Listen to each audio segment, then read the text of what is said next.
தலா வருமானம் நாட்டு வருமானம் பை மக்கள் தொகை. தலா வருமானத்தோட ஃபார்முலா நாட்டு வருமானம் பை மக்கள் தொகை. தலா வருமானம் என்பது மக்களின் வாழ்க்கை தரத்தை உணர்த்தும் ஒரு கருவியாகும். நாட்டு வருமானத்தை மக்கள் தொகையில் வகுப்பதன் மூலம் தலா வருமானம் பெறப்படுகிறது. 1867 to 68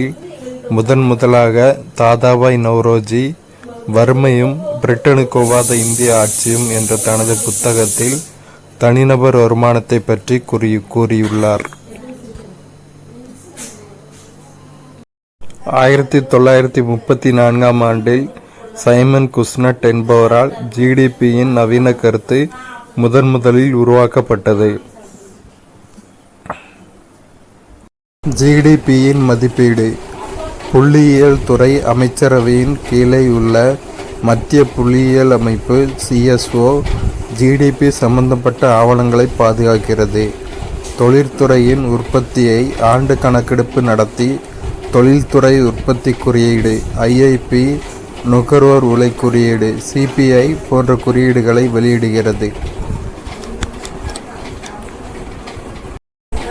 மொத்த மதிப்பு கூடுதல் பொருளாதாரத்தில் ஒரு பகுதி தொழில் அல்லது துறையில் உற்பத்தி செய்யப்பட்ட பண்டங்கள் மற்றும் பணிகளின் மதிப்பை மொத்த மதிப்பு கூடுதல் GVA ஆகும். GVA GDP + மானியம் - வரிகள், நேர்முக வரி, விற்பனை வரி. மொத்த மதிப்பு கூடுதல்னால் என்னென்னு பார்த்துருக்கோம். மனித மேம்பாட்டு குறியீடு HTI. மனித மேம்பாட்டு குறியீடு என்பது 1990 பாகிஸ்தானின் முஹப் உல் ஹக் என்ற பொருளியல் அறிஞரால் அறிமுகப்படுத்தப்பட்டது. பிறப்பின் போது வாழ்நாள் எதிர்பார்ப்பு, வயது வந்தோரின் கல்வியறிவு மற்றும் வாழ்க்கை தரம் GDPயின் மடக்கை செயல்பாடு என கணக்கிடப்பட்டு வாங்கும் சக்தி சமநிலைக்கு PPP சரி செய்யப்படுகிறது. UNDPயில் வெளியிடப்பட்ட சமீபத்தில் மனித வளர்ச்சி மதிப்பீடுகளில் இந்தியா 189 நாடுகளில் 130வது இடத்திற்கு உயர்ந்துள்ளது என வெளியிட்டுள்ளது. 1990-2017 இடைப்பட்ட காலத்தில் இந்தியாவின் HTIயின் மதிப்பு 0.427 இருந்து 0.640 உயர்ந்தது. இது கிட்டத்தட்ட 50% அதிகரித்து மில்லியன் மக்களின் வறுமையை போக்கி நாட்டின் குறிப்பிடத்தக்க குறியீடாக உள்ளது. மொத்த தேசிய மகிழ்ச்சி GNH என்ற வார்த்தையை 1972 உருவாக்கியவர் ஜிகமே சிங்கே வாங்கக் என்ற பூட்டான் அரசர். அவர் பம்பாய் விமான நிலையத்தில் நிதி காலங்கள் என்ற பத்திரிகைக்கு பிரிட்டிஷ் பத்திரிகையாளரின் நேர்காணலில் GNPயை விட GNH மிக முக்கியம் என்றார். 2011 ஐக்கிய நாடுகள் சபை வளர்ச்சிக்கான ஒரு முழுமையான அணுகுமுறைக்கு மகிழ்ச்சி என்ற தீர்மானத்தை நிறைவேற்றியது. உறுப்பு நாடுகள் பூடானை ஒரு எடுத்துக்காட்டாக பின்பற்றி மகிழ்ச்சியையும் நல்வழியையும் மகிழ்ச்சி என அழைத்தனர்.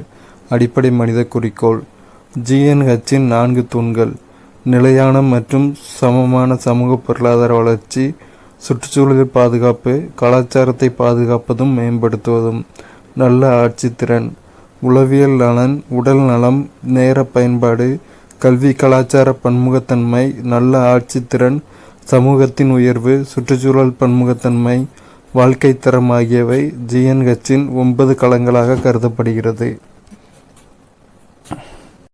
2018 இந்தியாவின் மிகப்பெரிய பன்னாட்டு நிறுவனங்கள்: சோனி கார்ப்பரேஷன், நெட்டில், ஹவுலட் பேக்கார்டு, ப்ராக்டர் அண்ட் கேம்பிள், டாடா குழுமம், சிட்டி குழுமம், மைக்ரோசாஃப்ட் கார்ப்பரேஷன், பெப்சி நிறுவனம், IBM, கோகோ கோலா நிறுவனம். நாட்டின் சுற்றுகள்: 1வது ஜெனீவா, சுவிட்சர்லாந்து, 1947. 2வது அன்னிசி, பிரான்ஸ், 1949. 3வது டார்குவே, இங்கிலாந்து, 1950-51. 4, 5 மற்றும் 6 ஜெனீவா, சுவிட்சர்லாந்து, 1956, 1960-61, 1964-67. 7வது டோக்கியோ, ஜப்பான் 1973 to 79, 1986 to 1994 8வது மற்றும் இறுதி சுற்று பண்டாடல் எஸ்டி உருகுவே. இதை உருகுவே சுற்று என அழைத்தனர். உலக வர்த்தக அமைப்பு WTO. உலக வர்த்தக அமைப்பு வேர்ல்டு ட்ரேட் ஆர்கனைசேஷன். தலைமையகம் ஜெனீவா, சுவிட்சர்லாந்து. நோக்கம் வணிகத்தினை கட்டுப்படுத்துதல், அயல்நாட்டு வாணிபம். உறுப்பினர்கள் தலைமை இயக்குனர், துணை தலைமை இயக்குனர், 4 மற்றும் 80 உறுப்பு நாடுகளிலிருந்து தேர்ந்தெடுக்கப்பட்ட 600 அலுவலக ஊழியர்கள். குறைந்தபட்ச ஆதரவு விலை மினிமம் சப்போர்ட் பிரைஸ். குறைந்தபட்ச ஆதரவு விலை என்பது அந்த பயிரின் சாகுபடியில் பல்வேறு செலவுகளை கருத்தில் கொண்டு ஒரு குறிப்பிட்ட பயிருக்கு ஒரு விலை நிபுணர் குழுவால் நிர்ணயிக்கப்படுகிறது. குறைந்தபட்ச ஆதரவு விலை அறிவித்த பின்னர் இந்த பயிர்கள் பரவலாக வளர்க்கப்படும் இடங்களில் அரசு கொள்முதல் மையங்களை திறக்கும். எனினும் அந்த விவசாயிகள் தங்கள் பயிர் விளைபொருள்களுக்கு நல்ல விலையை பெற்றால் திறந்தவெளி சந்தையில் விற்க இயலும்.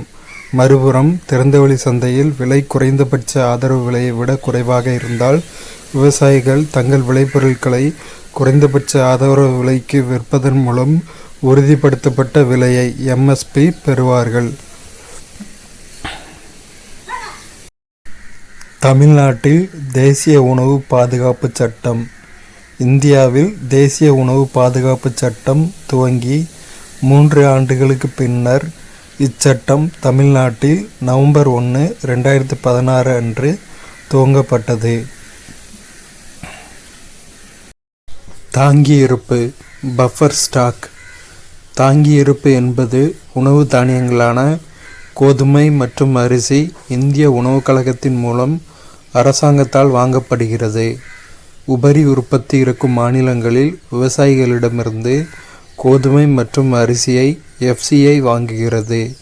விவசாயிகளுக்கு அவர்களின் பயிர்களுக்கு முன்பே அறிவிக்கப்பட்ட விலை வழங்கப்படுகிறது. இந்த விலை குறைந்தபட்ச ஆதரவு விலை என்று அழைக்கப்படுகிறது. இந்த பயிர்களின் உற்பத்தியை உயர்த்துவதற்காக விவசாயிகளுக்கு ஊக்கத்தொகை வழங்குவதற்காக விதைப்பு பருவத்திற்கு முன்னர் ஒவ்வொரு ஆண்டும் குறைந்தபட்ச ஆதரவு விலை அரசாங்கத்தால் அறிவிக்கப்படுகிறது. கொள்முதல் செய்யப்பட்ட உணவு தானியங்கள் களஞ்சியங்களில் சேமிக்கப்படுகின்றன.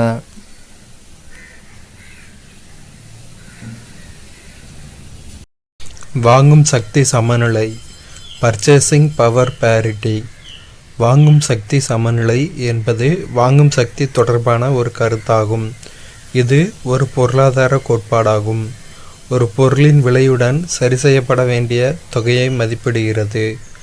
நாடுகளின் வருமான நிலைகள் மற்றும் வாழ்க்கை செலவு தொடர்பான பிற தொடர்புடைய பொருளாதார தரவு அல்லது பணவீக்கம் மற்றும் பணமாற்றத்தின் சாத்தியமான விகிதங்களை ஒப்பிடுவதற்கு வாங்கும் சக்தி சமநிலையை பயன்படுத்தலாம். சமீபத்தில் வாங்கும் சக்தி சமநிலையின் அடிப்படையில் இந்தியா 3வது பெரிய பொருளாதாரமாக மாறியுள்ளது. சீனா மிகப்பெரிய பொருளாதாரமாக மாறி அமெரிக்காவை 2வது இடத்திற்கு தள்ளியுள்ளது. தமிழ்நாட்டின் அதிக மற்றும் குறைவான MPI மாவட்டங்கள். முதல் 5 மாவட்டங்கள்: காஞ்சிபுரம், சென்னை, கடலூர், கோயம்புத்தூர், நாகப்பட்டினம். கடைசி 5 மாவட்டங்கள்: தர்மபுரி, பெரம்பலூர், ராமநாதபுரம், விருதுநகர், அரியலூர். தமிழ்நாட்டில் சில ஊட்டச்சத்து திட்டங்கள். புரட்சி தலைவர் MGR ஊட்டச்சத்து உணவு திட்டம், ஆரம்ப கல்விக்கு தேசிய ஊட்டச்சத்து ஆதரவு திட்டம், பொது ICDS திட்டங்கள் மற்றும் உலக வங்கி உதவியுடன் ஒருங்கிணைந்த குழந்தைகள் மேம்பாட்டு சேவைகள், பிரதம மந்திரி கிராமோதயா யோஜனா திட்டம், தமிழ்நாடு ஒருங்கிணைந்த ஊட்டச்சத்து திட்டம், மதிய உணவு திட்டம்.